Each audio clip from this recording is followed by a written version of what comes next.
Episode 99 की starting होती है और शैन मन में कहती है, मुझे अब सब याद आ रहा है। गुमी ने मुझसे कहा था कि हॉस्पिटल में मेरा बच्चा मर गया, लेकिन कुछ न कुछ गड़बड़ जरूर है। मुझे आज ही सब कुछ पता करना है। फिर शैन जल्दी जल्दी में उस लड़की से टकरा जाती है और फिर वो लड़की कहती है, क्या तुम्हें दिखाई नहीं दे रहा है? तुम कहाँ जा रही हो? फिर शैन कहती है, सॉरी मैंने ध्यान नहीं दिया। और फिर वो मन में कहती है, ये गुमी के घर पे क्या कर रही थी? फिर वो लड़की कहती है, अगली बार से ध्यान रखना, तुमने मेरा मूड खराब कर दिया। फिर वो लड़की जाती है और शैन मन में कहती है, इसकी गर्दन पे किसके निशान थे? जरूर ये किसी लड़के के साथ थी। कहीं ऐसे तो नहीं गुमी घर पे ना हो और मोटैंग ने इसे यहाँ बुलाया हो। मुझे पता ही है मोटैंग एक नंबर का कमीना है। इसके बाद मोटैंग गुमी से कहता है, कैसा लगा हम दोनों का परफॉर्मेंस? क्या तुम्हें अब नफरत हो रही है और इस नफरत के कारण तुम पागल हो रही हो? जल्दी बताओ। फिर गुमी कहती है, तुम ऐसा कैसे कर सकते हो मेरे साथ? फिर मोटैंग अपनी सिगरेट फेंकता है और कहता है, तुमने ही मुझे मजबूर किया है ये सब करने के लिए। अगर तुम मुझे डिवोर्स नहीं देती और मुझे धमकी नहीं देती तो मैं सिर्फ तुम्हें एक मेंटल हॉस्पिटल भेज देता। फिर गुमी कहती है, तुमने मुझे जान से मारना चाहा। फिर मोटैंग कहता है, किसी को जान से मारना कानून के खिलाफ है और मैं कानून मानने वाला एक जिम्मेदार नागरिक हूँ। मैं चाहता हूँ कि तुम सारी जिंदगी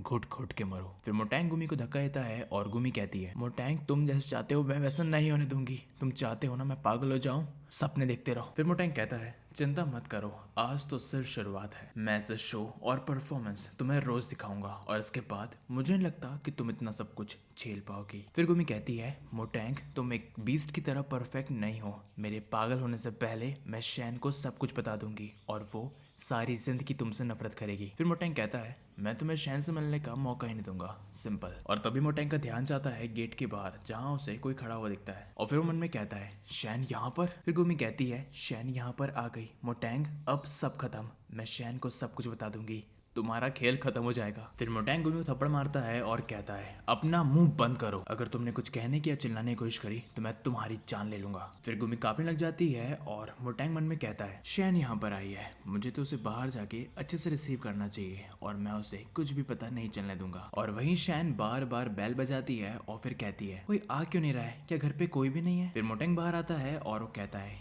शैन तुम यहाँ कैसे? तुम एक बार मुझसे कह देती, मैं तुम्हें लेने आ जाता। फिर शैन कहती है, मैं गुमी से मिलने आई हूँ, क्या वो यहाँ पर है? फिर मोटैंग कहता है, वो घर पे नहीं है। क्या तुम्हें कुछ चाहिए तो मुझसे कह सकती हो। फिर शैन कहती है, मेरे पास तुमसे कुछ कहने के लिए नहीं है, अगर वो नहीं है तो फिर मैं जाती हूँ। फिर वो मन में कहती है, जैसे कि मैंने सोचा ही था, गुमी घर पे नहीं है, इसीलिए मोटैंग ने किसी और लड़की को घर पे बुलाया। कितना गंदा आदमी है। फिर मोटैंग कहता है, शैन मुझसे कहो ना। और तभी गुमी कहती है, शैन मैं यहाँ हूँ। फिर शैन पीछे मुड़ती है और मोटैंग मन में कहता है, लगता है ये औरत मरना चाहती है। और इसी के साथ हमारा ये एपिसोड यहीं खत्म हो जाता है। कमेंट में बताइए आपको ये एपिसोड कैसा लगा और लाइक शेयर सब्सक्राइब कर देना। अगला एपिसोड बहुत जल्द आएगा।